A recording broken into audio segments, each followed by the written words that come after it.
irmãos, boa noite a todos. É muito bom nós estarmos na casa do nosso Deus e poder cantar louvores a Ele, não é verdade? A gente hoje, muitos saíram para trabalhar, para a escola, talvez alguns tiveram oportunidade de descansar, não sei. Mas a verdade é que até aqui o Senhor tem nos conduzido, porque tantas coisas más podiam ter acontecido conosco, né? E o Senhor nos preservou e nos trouxe aqui essa noite, mais uma vez, em busca de um milagre. E para nós começarmos aquecendo as nossas vozes, vamos cantar o hino Restaura. É uma oração cantada que a gente clama ao Senhor que possa transformar a nossa vida.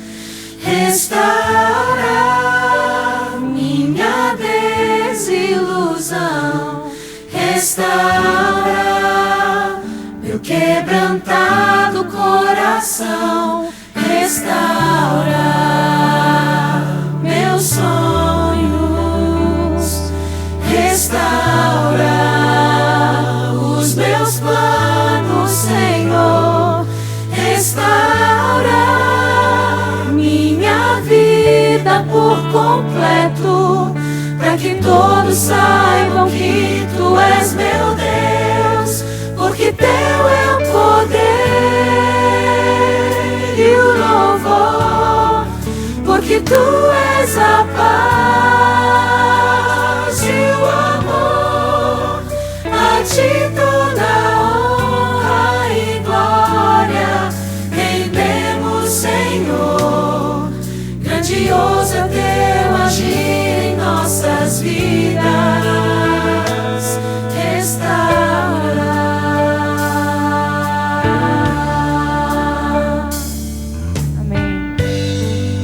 Nós essa semana possa encontrar no Senhor Jesus a resposta, o milagre que cada um de nós está buscando.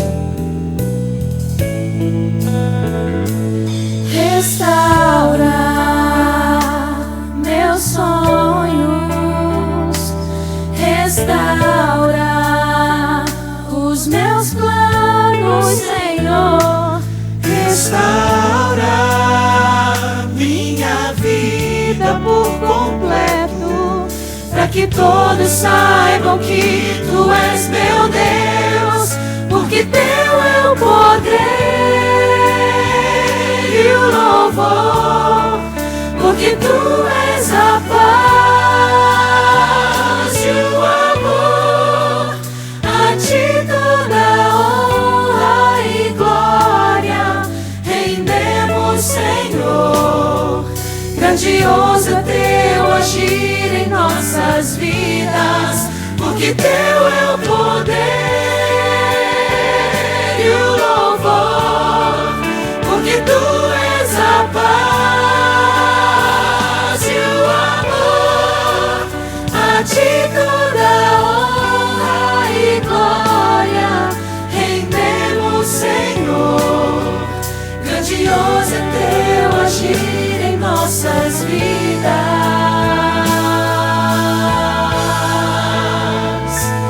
restaura,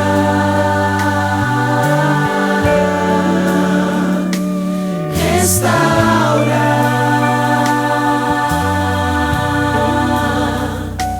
restaura.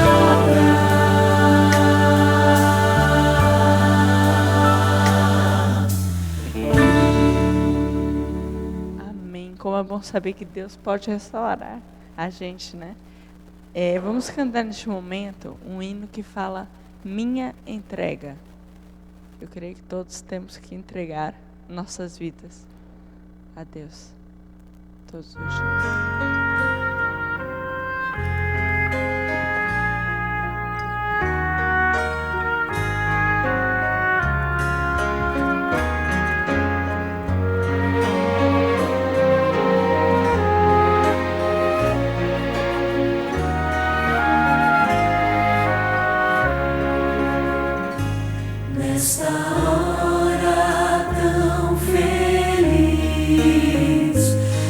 Nesta hora de emoção, faz de mim, ó Pai de amor, uma eterna adoração.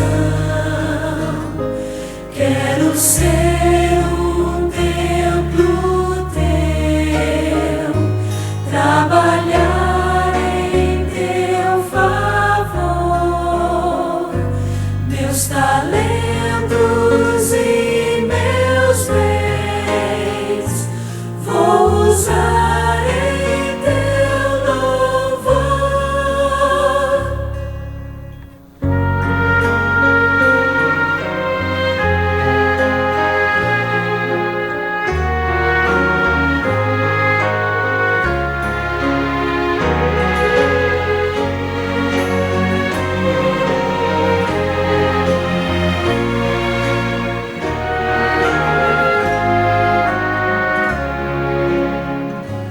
Nesta hora tão feliz, nesta hora de emoção,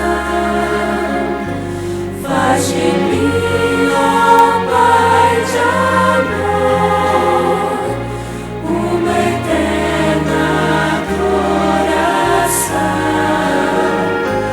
Quero ser um templo teu, trabalhar em teu favor, meus talentos e meus bens vou usar em teu louvor.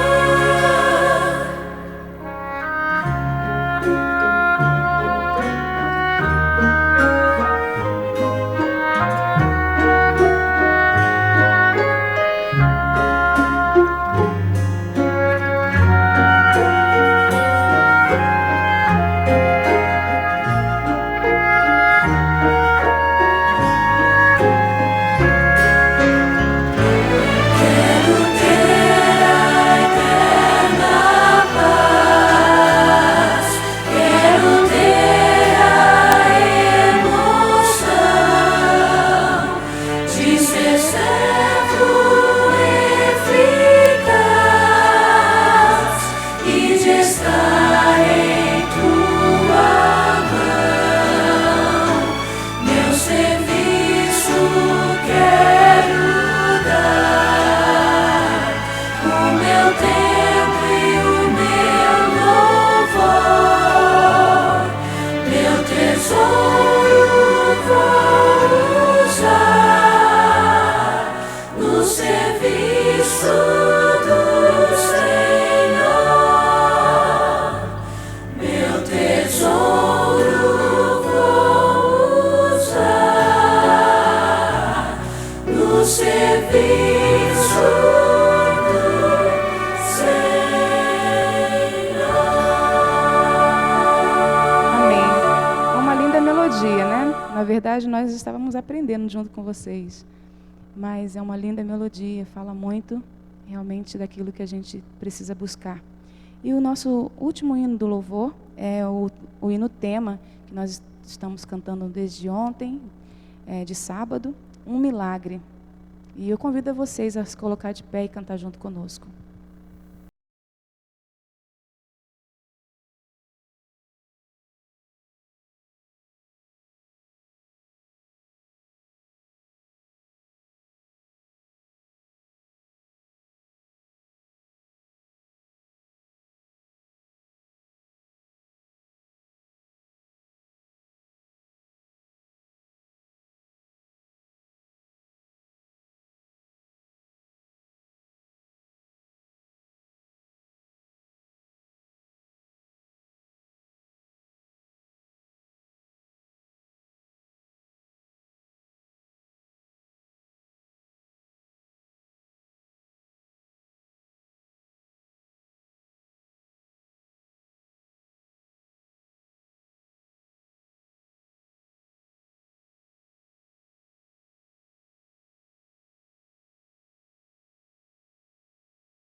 Ajoelhemos para falar com o nosso Deus nesse momento.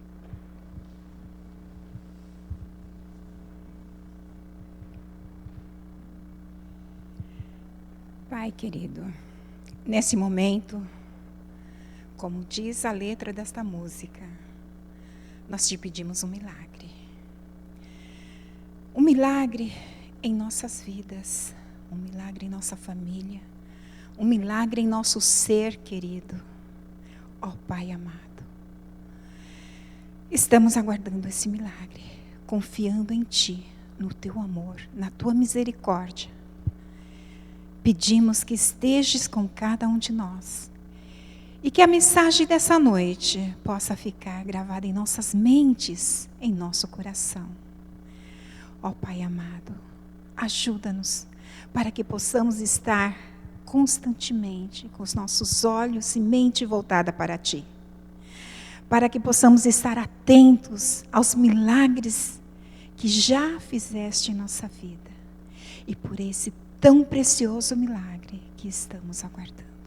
Pois Tu sabes qual é o milagre que desejamos. Amém, Senhor.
Me ensina a confiar, playback.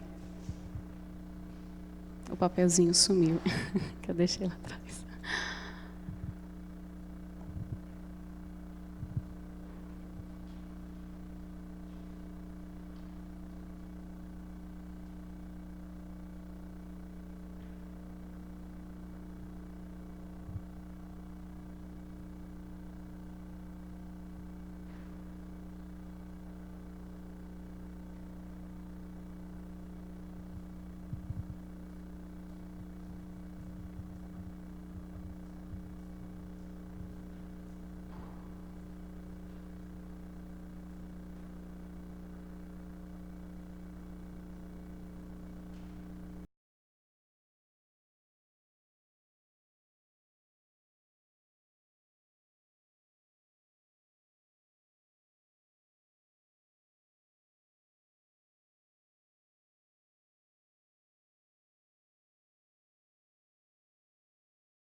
Que bom que vocês vieram à casa de Deus nesta noite para podermos refletir sobre o seu maravilhoso amor para conosco. Valeu a pena esperarmos pela música, que linda. Que nós possamos também aprender a confiar cada vez mais em Deus, no seu plano. Você está à espera de um milagre na sua vida? Deus, em sua infinita bondade e misericórdia, Ele quer nos alcançar a todos. Muitas vezes Ele se utilizará de um milagre para isso. Muitas vezes Ele falará de forma silenciosa ao seu coração. E pode te alcançar. Através de pequenas circunstâncias da vida, Ele nos instrui diariamente, de acordo com a sua diária prova, nos prepara para um mais amplo e vasto cenário em que Deus, em sua providência, nos designou. Esse pensamento não é meu, evidentemente. É um pensamento inspirado. Deus, Ele pode alcançar-nos.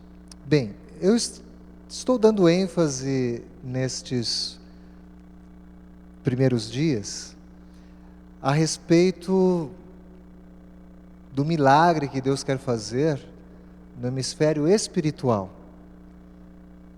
Mostramos também que Deus faz milagres no âmbito do mundo natural. Mas qual é o maior milagre mesmo? É aquele que ocorre no meu coração. Desafiei vocês a orarem mais. Eu não vou ficar assim cobrando você. Você orou mais hoje? Levanta a mão quem orou. Não vou fazer isso. Mas eu vou insistir com você que o que há de mais importante é nós entrarmos em conexão com Deus. Essa conexão não pode ser frágil. Não pode ser com o tempo que nos sobra. Entende? Nós temos que priorizar. E a melhor maneira é procurando Deus no início de cada dia. Os cultos durante a semana, vocês sabem que eu havia já afirmado que as culturas, né, brasileira e americana, elas estão cada vez mais semelhantes. E nós temos muitas dificuldades de manter os nossos cultos nas quartas-feiras. Agora, vocês acreditam que uma igreja no meu distrito, ela se chama Dr. Paulo Prata, porque ela tem o nome de um dos fundadores do Hospital Pio XII, o Hospital de Câncer de Barretos. E essa igreja está a 400 metros, menos, né? Não, realmente, está uns 250 metros, 220 metros do portão de entrada da Fundação Pio XII. É um grupo que está se reunindo numa casa e que a cada sábado nós temos mais de 100 pessoas.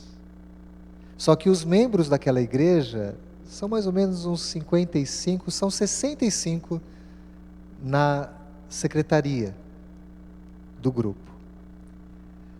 E de onde vêm tantas pessoas? Muitos deles são adventistas vindo de todos os estados do Brasil. E uma boa parte deles são amigos que nos estão visitando. Às quartas-feiras, nós temos ali sempre por volta de 60 pessoas. E você fica pensando, pastor, eu vou dizer para vocês, a minha igreja sede, a Central de Barretos, não tem 60 pessoas no culto às quartas-feiras. E por que lá nós temos esse fenômeno? Será que vocês conseguem arriscar um palpite?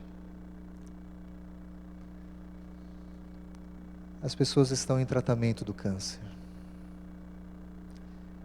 e tendem a buscar mais a Deus nessa condição.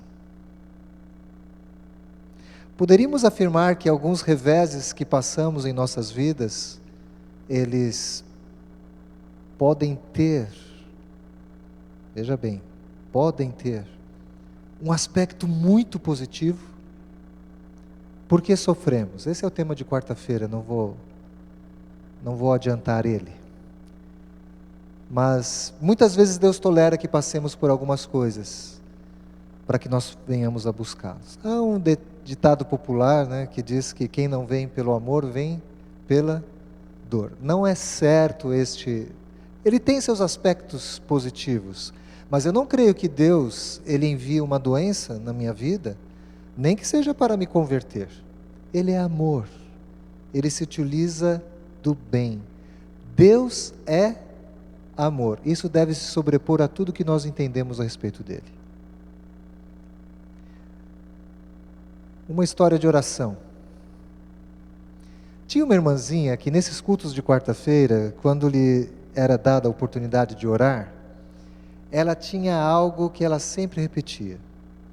Tem a ver com esse princípio que eu estou fortalecendo, de que nós temos algo a fazer, que nós precisamos intervir, ajudando o que é sobrenatural. Em que sentido?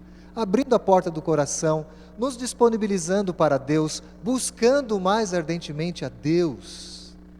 O esforço humano, nesse sentido, ele é muito bem-vindo.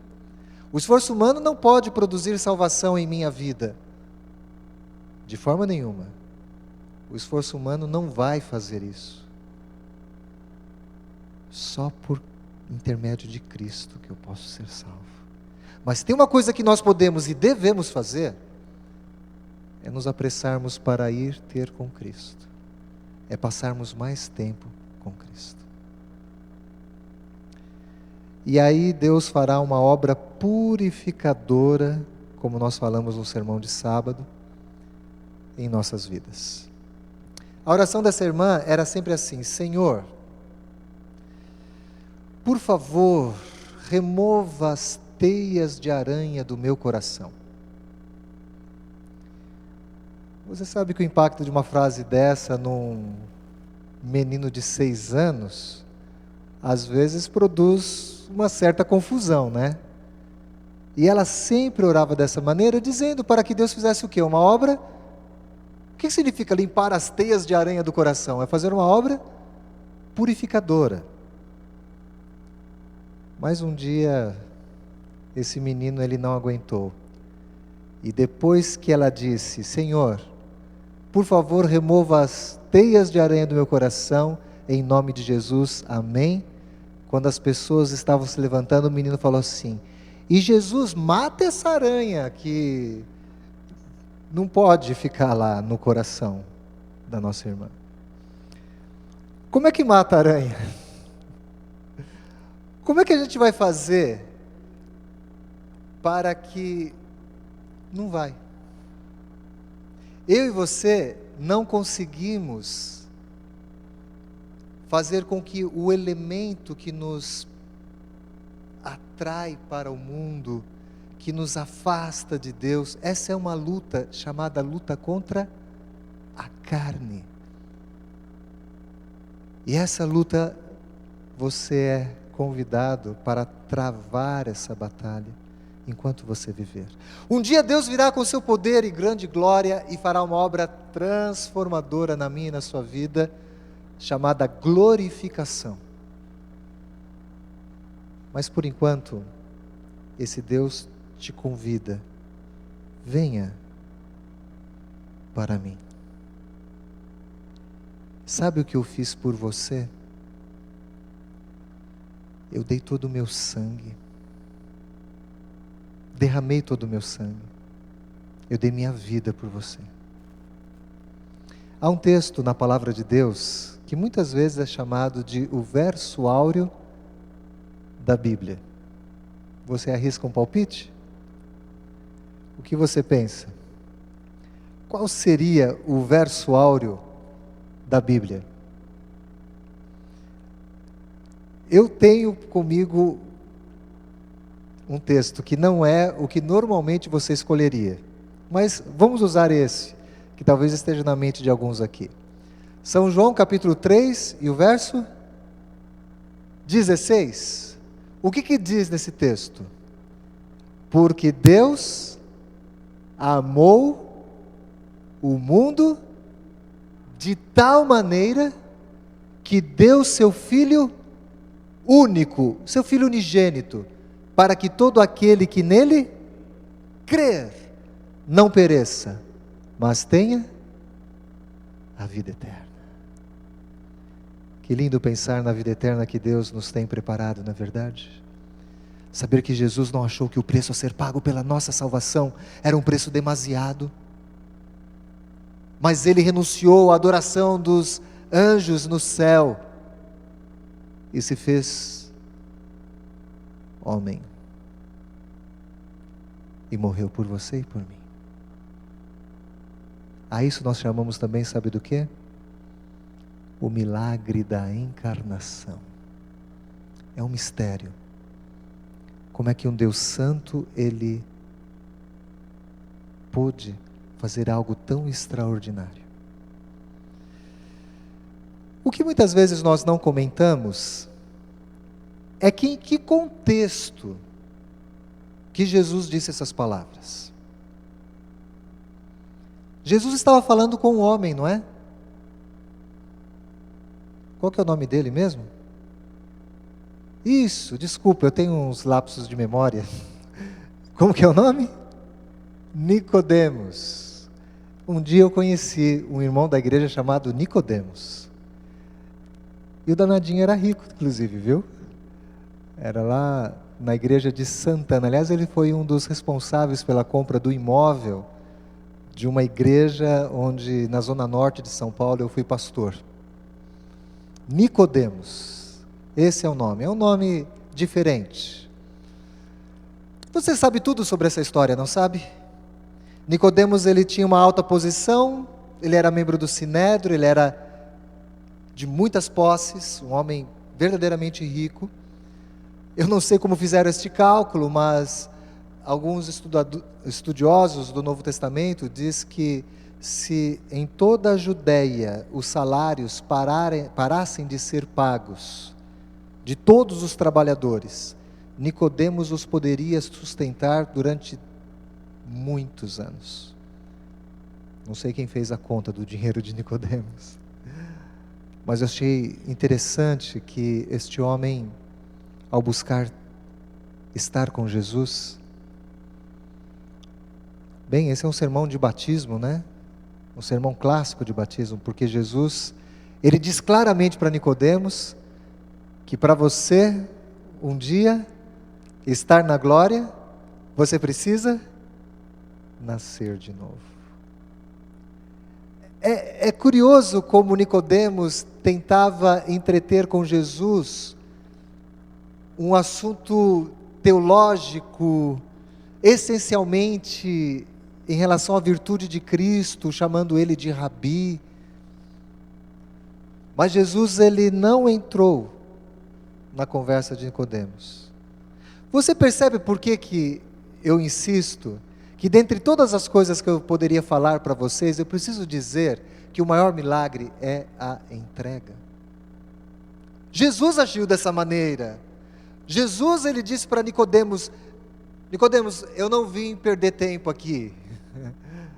Eu quero dizer uma coisa, você precisa nascer de novo da água do Espírito. E quem não fizer isso não pode nem ver, nem entrar no reino de Deus. Eu disse para vocês, eu fiz uma pergunta, em que contexto que Jesus afirma que Deus amou o mundo de tal maneira que deu seu Filho unigênito? Bem, a partir do verso 14, você tem a formação de um contexto. Jesus diz assim: e como Moisés levantou a serpente no deserto, assim importa que o Filho do Homem seja levantado, para que todo aquele que nele crê tenha a vida eterna, porque Deus amou o mundo de tal maneira que deu seu Filho unigênito, para que todo aquele que nele crer não pereça, mas tenha a vida eterna. Você vê que Jesus repete 2 vezes esse aspecto. E ele fala assim: do modo como Moisés levantou a serpente no deserto. Como é que foi isso? Essa é uma outra história que está no livro de Números. O povo ele estava blasfemando no deserto. Chegaram a dizer que era melhor estarem no Egito do que terem sido libertos. Reclamaram das panelas de carne lá do Egito. E chamaram o maná do quê? Pão vil. O maná. O pão que Deus fazia descer do céu. Não era bem um pão, eu sei. Mas chamaram o maná, dádiva do Senhor, de pão vil. E uma coisa que nós percebemos, tanto no Novo quanto no Antigo Testamento, irmãos, Deus é o mesmo Deus, ontem, hoje, sempre e eternamente. Deus não força a entrada em nenhum coração. E tem mais, a paciência de Deus tem limite. Não vou entrar tanto na questão teológica disso, mas eu quero dizer para vocês que nós não conseguimos entender Deus. Claro, nós somos finitos, Ele é eterno, Ele é Deus, nós somos criaturas, não dá para entender Deus. Mas frequentemente nós atribuímos palavras humanas para Deus, não vai dar certo. Sempre vai ter uma coisinha que não vai se encaixar. Por exemplo, o ato extremo do juízo de Deus sobre o pecado e pecadores chama-se ira de Deus. Como assim ira? Deus, Ele é amor. Esse ato também irá libertar seu povo do pecado, o pecado será erradicado. É o maior ato da parte de Deus. Na verdade, você vai entender que a ira de Deus... Aliás, vamos ver aqui. Uma pequena pausa. Ira de Deus, ok? Uma palavra humana tentando explicar Deus. Você se lembra do episódio do dilúvio? A ira de Deus se manifestou ali? Você se lembra do episódio de Sodoma e Gomorra? A ira de Deus se manifestou ali, não é isso que a Bíblia diz? Você vê o que a palavra de Deus aponta para a vindicação do juízo de Deus, da sua justiça no tempo do fim, que só haverão 2 grupos de pessoas quando Jesus vier, salvos e perdidos. E os perdidos serão destruídos pelo furor da sua glória. E a isso se chama ira de Deus. Onde é que a ira de Deus vai se manifestar de forma mais intensiva? Onde é que a ira de Deus, será que ela já se manifestou? Porque no dilúvio, toda a criação pereceu, menos os animais aquáticos. Será que a ira de Deus se manifestou mais intensiva no dilúvio? Ou ela vai se manifestar então no dia do juízo? Se eu disser para você que a ira de Deus já se manifestou de forma mais fustigante e terrível, você acredita? Mais do que no juízo final? E aí, pastor? Acho que tem um desafio aí, hein? Eu afirmo com toda a certeza de que a ira de Deus já se manifestou de forma mais intensa. Foi na cruz do Calvário,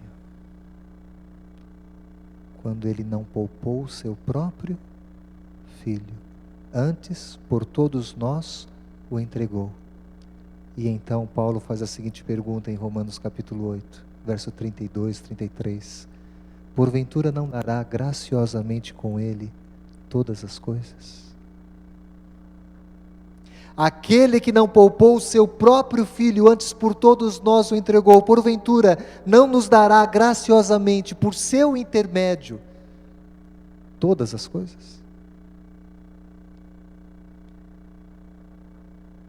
Um dia, na cruz do Calvário, o Senhor Jesus, Ele orou: Deus meu, por que me desamparastes? Você percebe que o Pai poderia ter feito uma escolha? E vamos pensar aqui, vamos tentar reproduzir em nossa mente o ambiente de escárnio, o ambiente terrível que foi a cruz. O Pai não poderia ter dito assim: chega, basta disso, e então dar a ordem: a humanidade não te merece, filho, desça da cruz, mostra o teu poder. Deus podia ter feito isso? Não podia. Mas entre Jesus e você, entre Jesus e você e eu, Ele escolheu você. Amém? Glória a Deus, porque o amor de Deus excede todo o entendimento. Jesus, Ele se fez pecado por nós. Ele se fez anátema, maldição por nós. O contexto de João capítulo 3, verso 16 é o seguinte: do modo como Moisés levantou a serpente no deserto, importa que o Filho do Homem seja levantado entre o céu e a terra. Como assim? Então nós vamos voltar aqui ao que iniciamos o episódio de Números. O parênteses foi cumprido, né? Mas você entendeu? A cruz, ela é exemplo de ira de Deus? Sim. Porque Jesus, quando se fez pecado por nós, não foi poupado. Mas a cruz também não é o maior exemplo do quê? Do amor de Deus por nós. Então nunca se esqueça que quando você atribui uma palavra humana para Deus, em alguma situação não vai fazer sentido, porque é uma palavra humana. A minha ira, ela é humana, ela é fruto da vaidade, ela é fruto da imperfeição, fruto do pecado. Deus não é assim. Ele é amor. Acima de tudo, Ele é amor.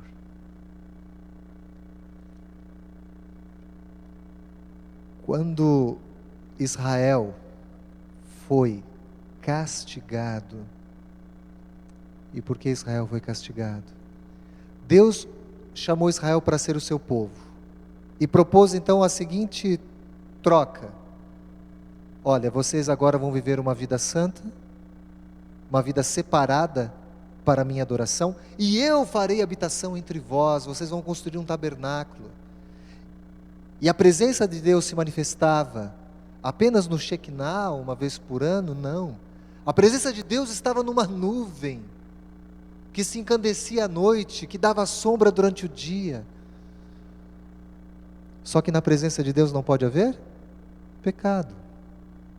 Então por isso que de vez em quando acontecia algumas coisas de juízo de Deus. Por isso que quando Jesus voltar, haverá juízo. Porque a santidade de Deus, não há conformidade da santidade de Deus com o pecado. Eu costumo ilustrar da seguinte maneira. O pastor gosta muito desse instrumento aqui, né? Estou falando do microfone. Agora, imagine que esse microfone aqui fosse pecado. Bom, eu não posso estar o quê? Associado ao pecado. Me dá meu celular aí. Faz favor, querida. Eu não apresentei a Estela para vocês, mas vai ter a hora de apresentar para vocês. Vou usar esse exemplo aqui, porque esse exemplo ele é melhor. Porque, na verdade, isso aqui pode ser pecado mesmo, né? Dependendo conforme você for usar. Digamos que você ama isso daqui. Só que isso daqui é o pecado. Jesus, quando vier nas nuvens dos céus com poder e grande glória, Ele virá para erradicar o pecado, para que nós nunca mais soframos, para que nunca mais as consequências do pecado se levantem e marquem nossas vidas, como tem marcado, com injustiças, com sofrimento, com morte, com perdas, com enfermidades. Jesus, Ele vai vir para destruir o pecado. E aí Jesus volta e eu estou agarrado com o pecado. O que vai acontecer comigo quando Jesus erradicar o pecado? Também serei erradicado. Eu não, né, irmãos? Deus tenha misericórdia de mim, né? Mas o pecador que amar mais o pecado do que a Deus será destruído juntamente com o pecado. Esse é o ponto. Deus castigou Israel com serpentes, víboras ardentes.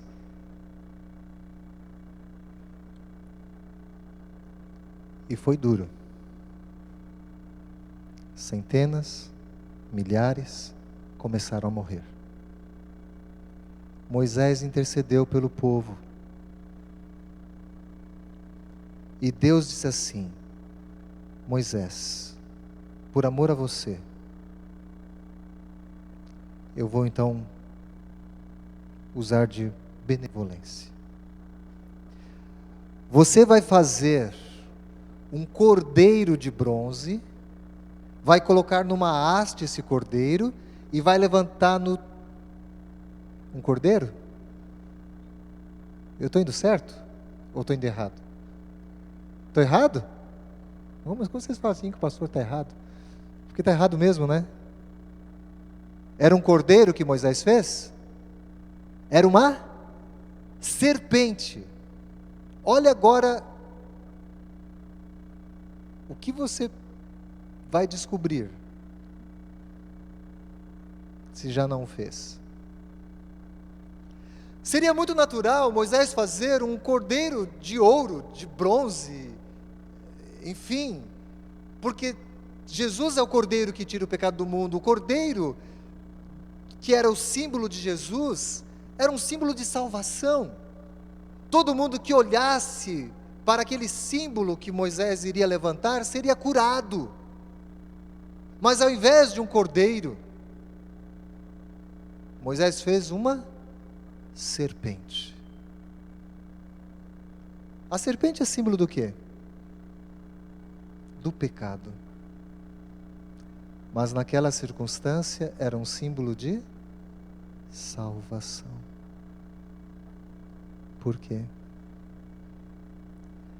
Porque lá na cruz do Calvário, de uma maneira extraordinária, Jesus era, ao mesmo tempo, o Cordeiro de Deus que tira o pecado do mundo e a serpente. Em que sentido? Porque Ele levou sobre si o meu pecado. Porque Ele carregou sobre si os nossos pecados. Ele se fez maldição por nós. Jesus se fez pecado por nós. Por isso que quando Ele orou: Deus meu, por que me desamparastes? É porque agora, ao assumir o pecado de toda a humanidade, Jesus estava separado do Pai por amor a mim e a você. Foi por isso que lá no Getsemane, Jesus, Ele suou gotas de sangue. Esse foi um fenômeno extraordinário. As mulheres são mais sensíveis a esse aspecto de, às vezes, produzirem manchas de forma espontânea ao passarem por grande estresse, e é muito raro ainda. E eu estou falando aqui talvez uma grande bobagem, comparando uma coisa com a outra. O que eu quero dizer para vocês é que a agonia foi tão grande de Jesus, que ele suou gotas de sangue, não tenho como explicar isso daí. Mas ele fez, sabe por quê? Porque Jesus tinha medo da cruz, do escárnio, da zombaria, dos açoites. Não. Ele tinha medo simplesmente de se separar do Pai. Em Lucas, no capítulo 22, você tem o relato do Getsêmani. Eu queria, como última parte, que você olhasse para este relato. Em Lucas, no capítulo 22, você encontra a narrativa de um médico. E com certeza chamou muito a atenção de Lucas o fato de Jesus suar gotas de sangue. O verso 42 do capítulo 22 de Lucas diz que Jesus, ele disse: Pai, se queres, afasta de mim este cálice. Todavia, não se faça a minha vontade, mas a tua. Então lhe apareceu um anjo do céu que o confortava. E posto em agonia, orava mais intensamente, e o seu suor se tornou como grandes gotas de sangue que caíam pelo chão. Dá para você ver uma coisa aqui que não está batendo? A leitura bíblica, ela é muito rica. Jesus, ele estava orando: Pai, se possível, passa de mim esse cálice. Não imagino que a vontade de Jesus era diferente da vontade do Pai. Jesus estava falando da separação, ele se faria pecado por nós. Não há um outro caminho, Pai. Terei que passar por esse distanciamento. E então o que o Pai fez? Mandou um anjo para confortar Jesus. Só que não funcionou. Por que não funcionou? Porque o verso seguinte diz que depois desse encontro com o anjo, ele passou a orar mais intensamente e o seu suor passou a ser gotas de sangue. O que o anjo fez? O que o anjo fez? Se você for ao livro Desejar de Todas as Nações, você vai ver a narrativa inspirada de que esse anjo ele vem do céu com a intenção de confortar a Jesus. E sabe o que ele faz? Faz com que as palavras, o antegozo das palavras do profeta Isaías no capítulo 53, ele verá o fruto do seu penoso trabalho e ficará satisfeito.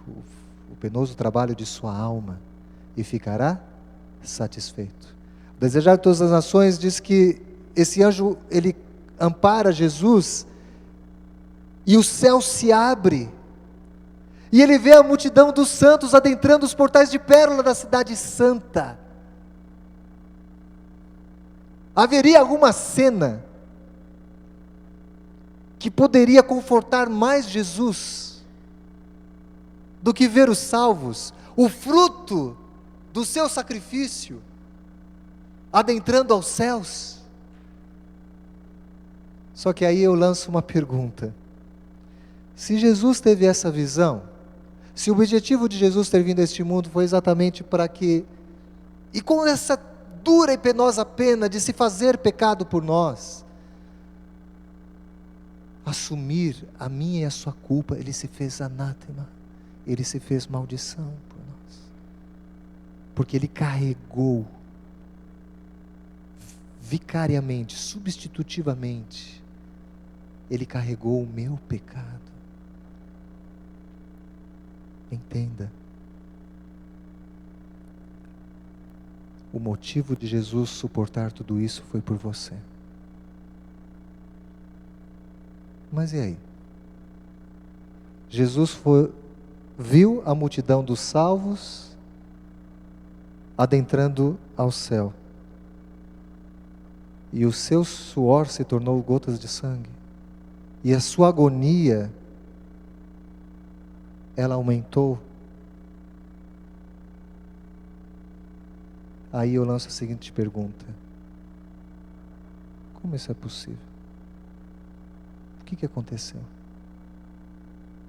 E agora eu vou falar uma coisa aqui, que é o Carlos Reis que está falando, enfim, é uma percepção minha que eu gostaria de partilhar com vocês. Fico pensando que o que fez a agonia de Jesus aumentar não foi ver os salvos que entrarão na Cidade Santa. Eu acho que o problema foi quem ele não viu, quem não estava naquela fila.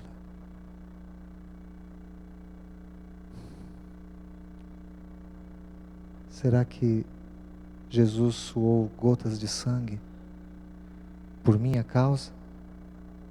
Oh Pai, Deus queira que não. Pela falta de alguém. O que pode produzir essa falta? É a minha decisão hoje, que vai fazer toda essa diferença lá no céu. O Senhor Deus, Ele quer que você creia que o seu lugar está garantido lá no céu, amém? Que não tenha sido por nenhum de nós que Jesus suou gotas de sangue. Eu até poderia dizer assim: tomare que Jesus tenha visto a você e a mim entrando no céu, quando o anjo o consolou. Mas imagine a situação. Jesus está ali sofrendo no Getsemane. Se fosse por você, qual seria a sua resposta hoje para Jesus? Deus, Ele quer fazer os milagres nos corações. Eu disse para vocês que esse é o milagre mais difícil. Eu quase cometi um erro hoje. Porque eu pensei assim: olha, hoje veio menos gente, eu acho que eu vou contar uma outra história. Mas eu queria agradecer você por ter vindo e dizer que porque você veio, eu preciso te contar isso. Eu tenho aqui algumas fotos que eu quero mostrar. Essa menininha ali é a minha filha mais nova, a Caroline. Esse aqui é o aniversário de 4 aninhos, e ela está ali com 2 dos seus primos, dentre eles o Lucas, que está de pé na cadeira.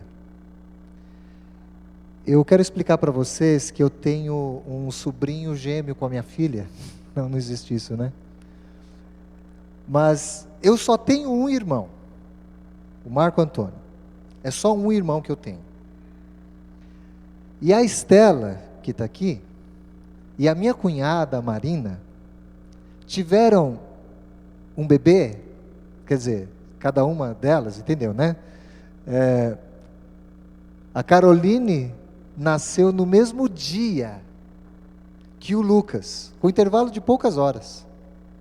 Na verdade, a Marina, ela acompanhou o processo de nós irmos para o hospital juntos, né?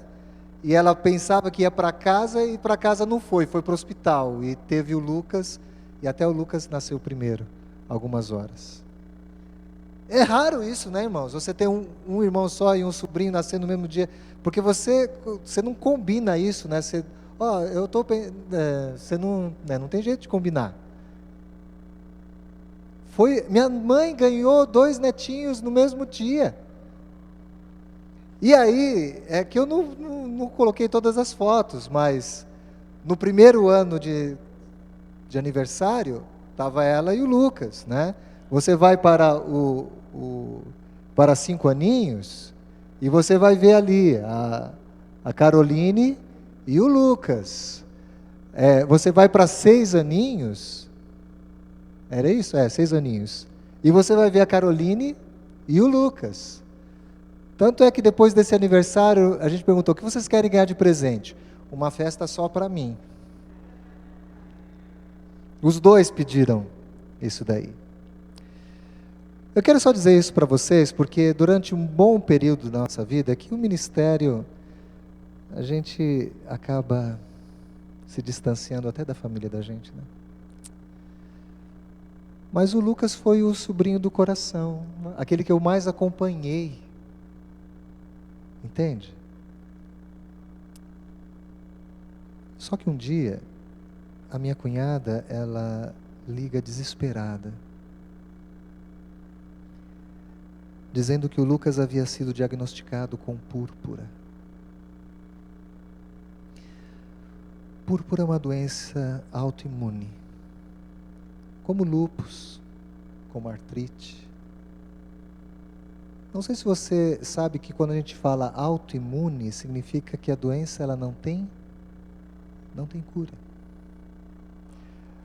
Essa doença leva esse nome porque os vasos capilares, eles se rompem. O sangue, ele faz manchas, por isso o nome púrpura. Mas fosse esse apenas o único problema, o sistema imunológico vai caindo vertiginosamente. Tiveram que o tratamento, uma agulha na coluna espinal, uma coisa horrível. O médico chegou para minha cunhada e disse assim: mãe, eu preciso fazer um alerta para você. Seu filho não pode jogar bola, não pode andar de skate, não pode andar de patins, não pode fazer nada perigoso. Não pode correr. Uma criança de 6 anos. Não pode correr? Mãe, não pode correr porque esses machucados, eles têm muita dificuldade para sarar. E se ele bater a cabeça no chão, mãe, é muito grave. Ou seja, o médico disse para minha cunhada o seguinte: olha, seu filho não pode mais ser criança. E é claro, nós ficamos aterrorizados. Porque a despeito de tudo isso, ele ainda dizia que a doença não tinha cura. Os exames, enfim, a luta, as orações.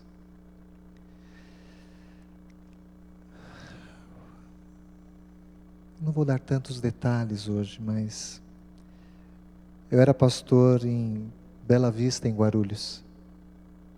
O pastor Paulo conheceu essa igreja. A sede tinha 500 e poucos membros. Tínhamos mais de 1000 no distrito. E tínhamos 102 grupos de oração.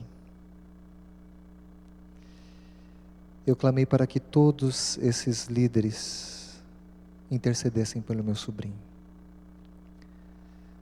No sábado, eu preguei pela manhã no Campuri Regional de Desbravadores, ali em Guarulhos. E eu precisava pregar para falar para adolescentes, alguns meninos que tinham um pouco mais da idade do Lucas. E eu vou falar uma coisa para vocês. Eu não sabia o que falar, porque o meu coração estava ferido. Tinha um sermão, tinha um esboço, mas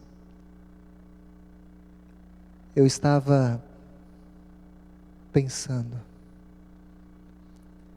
será que eu não posso compartilhar com esses adolescentes? pedir para que eles orem. Você tinha ali mais de 2.000 crianças e adolescentes. E eu fiz isso. Disse para eles que muitas vezes as pessoas imaginam que a entrega ela só deve ser feita na fase adulta da vida. Isso é um erro. E por isso que o João Marcos vai ser batizado no sábado. Do João da Mata e da Letícia. Porque ele ama Jesus e pode se entregar a Ele, confiando que Jesus é o seu Salvador. Eu disse para aqueles meninos e meninas que eles se apegassem a Jesus, porque essa vida é muito cruel e tem doenças que não têm cura. E intercedemos pelo Lucas. Olha, irmãos, eu não sei explicar como Jesus ao mesmo tempo foi o Cordeiro de Deus que tira o pecado do mundo e a serpente do deserto. Eu não sei explicar um monte de coisas. Tem muitas coisas que eu aceito pela fé. Uma coisa eu tenho para dizer para vocês. Deus interveio. Eu poderia tentar explicar isso para vocês. Mas a verdade é que os aniversários, eles continuaram. Porque o Lucas, ele foi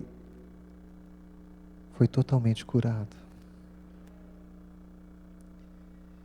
Isso marcou muito nossas vidas naquele momento. Produziu um reavivamento entre meu irmão, minha cunhada. E marcou profundamente nossas vidas. Porque Deus, Ele ouve as orações. Aí estão alguns primos, eu nem lembrava que ia aparecer essa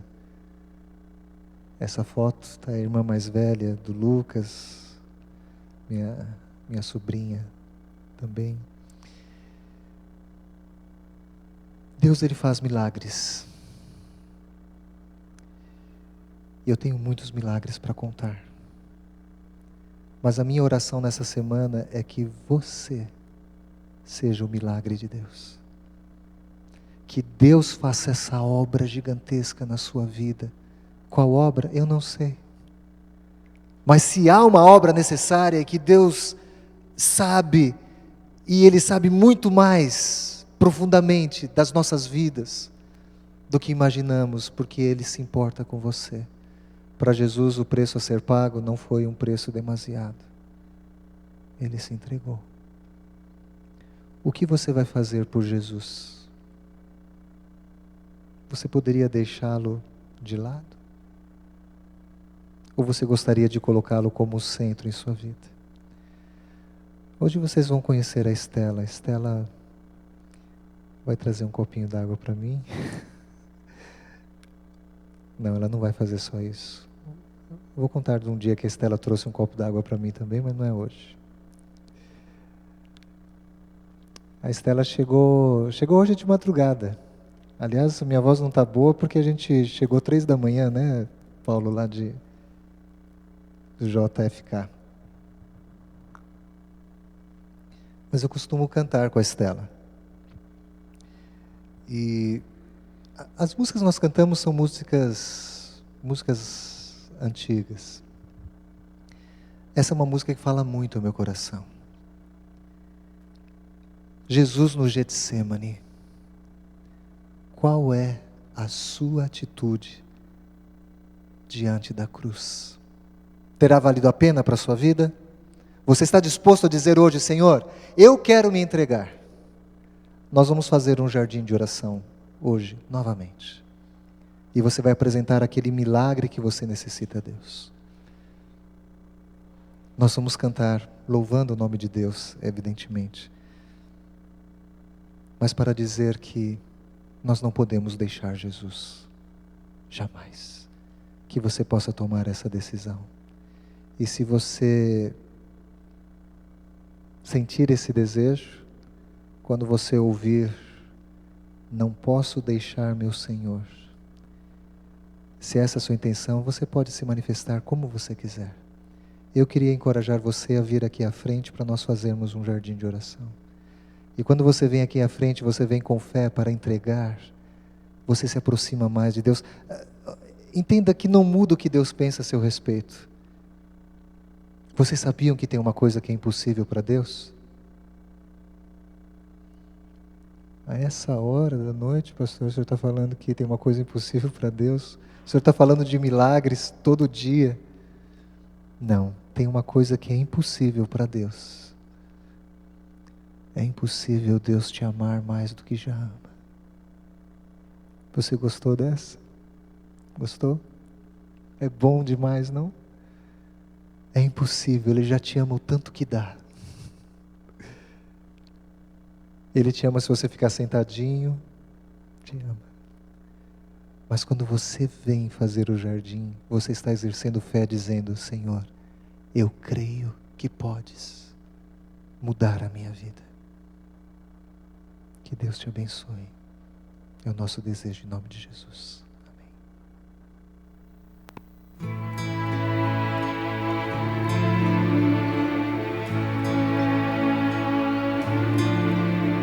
Entrando lá no jardim, buscava o Pai, fraco, temendo a separação,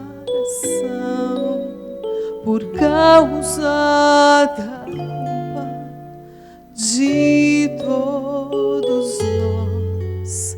Parecia distante da presença de Deus.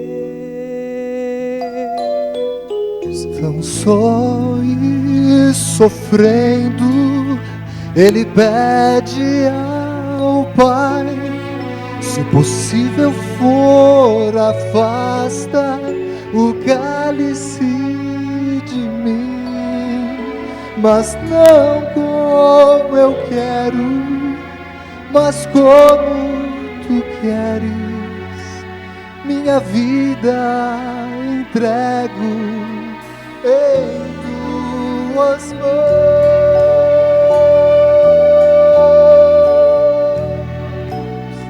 Não posso deixá-lo sozinho. Por mim Ele tudo sofreu. Até mesmo a dor do pecado, a dor que em meu lugar passou. Não posso deixar meu Senhor, Ele chama por Ti e por mim.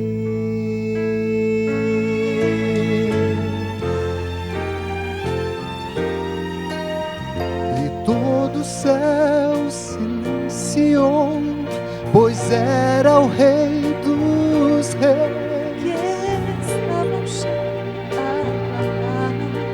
pelo auxílio do Pai.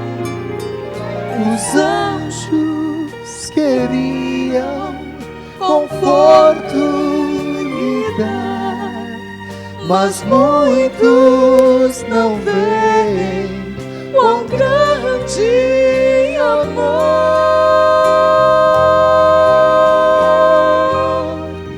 Não posso deixá-lo sozinho. Por mim Ele tudo Sofreu até mesmo a dor do pecado, a dor que em meu lugar passou. Não posso deixar meu Senhor. Ele chama por Ti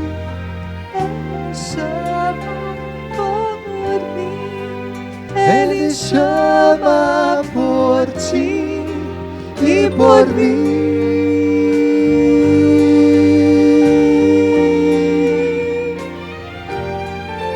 Não posso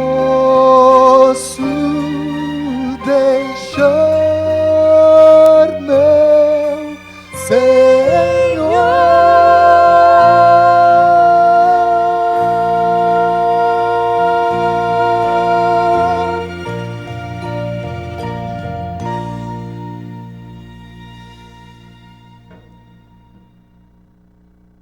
Deus seja louvado. Porque Jesus não achou que o preço era muito alto. Ele assumiu o pecado por você e por mim. E Ele quer fazer um milagre na sua vida.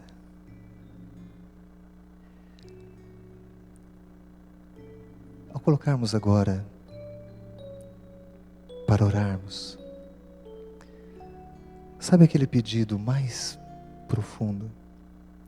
Ele conhece, Ele alcança os nossos pensamentos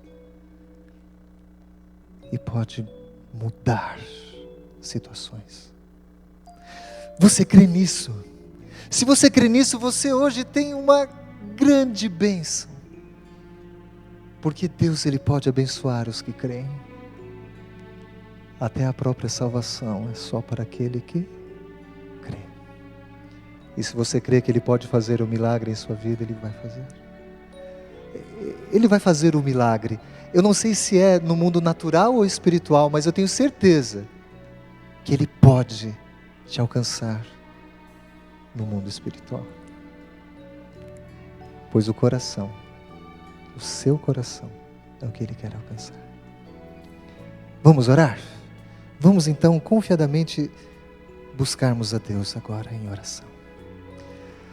Louvado seja teu santo nome, Pai Santo, pelas tuas bênçãos, pela tua misericórdia, pelo teu amor, e principalmente porque ouves a oração silenciosa dos teus filhos aqui neste jardim tão lindo, o jardim da fé, o jardim da confiança, o jardim da entrega, o jardim onde podes manifestar a sua paz tão valiosa. Por favor, dá-nos a tua paz, dá-nos a tua esperança, Senhor. O melhor está por vir, a despeito de tantas lutas. Senhor nosso Deus, em nome de teu Filho amado Jesus, neste momento suplicamos o perdão dos nossos pecados. E que o mundo não nos atraia de maneira nenhuma, mas que sim, nos sintamos atraídos por tua cruz. E em nossa entrega, Senhor, possa se manifestar o maior de todos os milagres, que é o milagre da renovação de uma mente e de um coração, que passa a ser agora guiado pelo teu poder, pelo divino Espírito Santo. Senhor, despeça-nos com a tua bênção, por favor, perdoe os nossos pecados, salva-nos para o teu reino, Senhor. É o que em nome de teu Filho amado Jesus oramos. Amém, Senhor. Que Deus abençoe você, meu irmão e minha irmã. Hoje terminou um pouquinho mais cedo, então vamos abraçar umas 35 pessoas, tá bom? Que Deus te abençoe. Diga assim: olha, você não pode fazer falta lá no céu, eu quero me